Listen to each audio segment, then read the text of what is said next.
Tara na.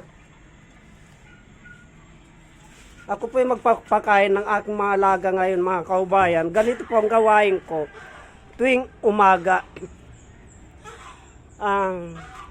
Gigising po ako ng maaga at magpapakain po ako ng aking mga alaga. At yun po yung aking gansa. Ito po, pang December ko po ito, mga kaubayan. Itong alaga ko na ito, pang December ko po ito.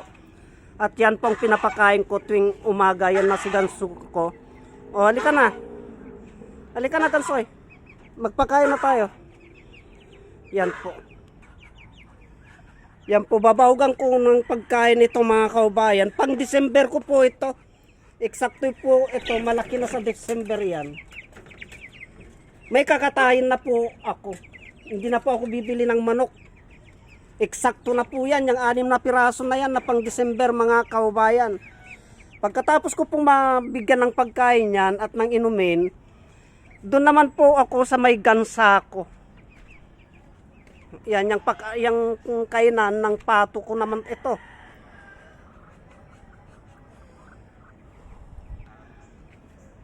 Bali, ito naman ang papakainin ko itong mga ito. Ito naman ngayon, mga kaubayan, ang aking asikasuin. Itong aking mga alaga na pato. Ito, binabahugan ko sila para sa ganon ay makakain na sila. At pagkatapos ko pong bahugan yan, ayun, naghabulan na, hinabol ng gansa ko yung pato ko. At bubuksan ko naman po ngayon yung gripo nila, yung tubig, para sa ganon ay mapaliguan ko po sila. Yan, tumutulo na yung tubig, kaya papaliguan ko naman po ngayon sila. Itututok ko lamang yung hose na ganyan, saka ko paliguan si gansa. Si gansa, gustong maligo. Sarap na sarap siya pag nagsha-shower siyang ganyan. Pero yung dalawa, takot sa tubig. Tumatakbo po sila, mga kababayan. At pagkatapos po na maligo si gansa, pagkatapos ko po silang paliguan, ay papatayin ko naman po ngayon yung tubig. Para sa ganon ay makatipid-tipid ng tubig. Kasi magastos po sa tubig yung mga yan. Gusto nila langoy ng langoy hanggat may nakikita po silang tubig. Pag ganyan po, tuwang-tuwa po yung aking pato. Pag ganyan po ang style niya, palipad-lipad pa po siya. At yan, napatay ko na po yung gripo. Asikasuhin ko naman po si gansa. Kasi si gansa po, pagkatapos niya pong maligo, ay kailangan po yung kutis niya ay haplusin mo pong ganyan. Para sa ganon, yung balat niya po ay manatili pong maganda, makintab po yung balat niya. At pagkatapos ko pong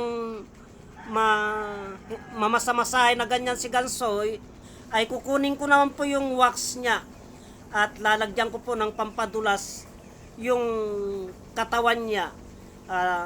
Katulad niyan, kukunin ko po siya at kakargain at iwawax ko po yung balat niya, mga kaubayan, para patuloy po siyang kumintab. Ganyan po ang ginagawa ko sa aking alaga na gansa. Yan, ganyan kasi po, mga kaubayan, ang gawain ko tuwing umaga, kailangan pag pinaliguan ko yan, ay kakargain ko po yan. At pagkatapos ko niyan ay saka naman po ako, pagkatapos ko silang paliguan, papasok naman na po ako dun sa loob. Hanggat pumapasok po ako sa loob, mga kaubayan, ay itong gansa ko, sumusunod yan. Susundan po ako niyan eh. Kailangan po kasi magpapakarga yan sa akin, mga kaubayan. Asikasuhin ko naman po yung ginawa kong kalan. Kasi yan po yung ginawa kong kalan, mga kaubayan. Kaya lang itong gansa ko, pakialamero ito, nakikialam po sa akin yan. Ito po yung ginawa kong kalan, mga kaubayan. Kalan di uling. Ito po, pwede lang gamitin, gagamitin ko na ito. Kagagawa ko lamang ito kahapon.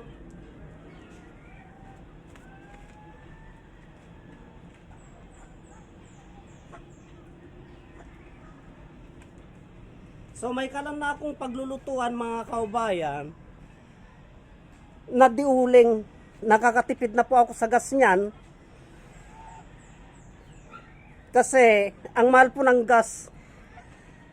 Kaya ito namang gansa ko ay chismoso po yan. Kung nasaan po ako, nandun din yan. Kaya hanggang dito na lamang po ang videos na ito. At marami pong salamat.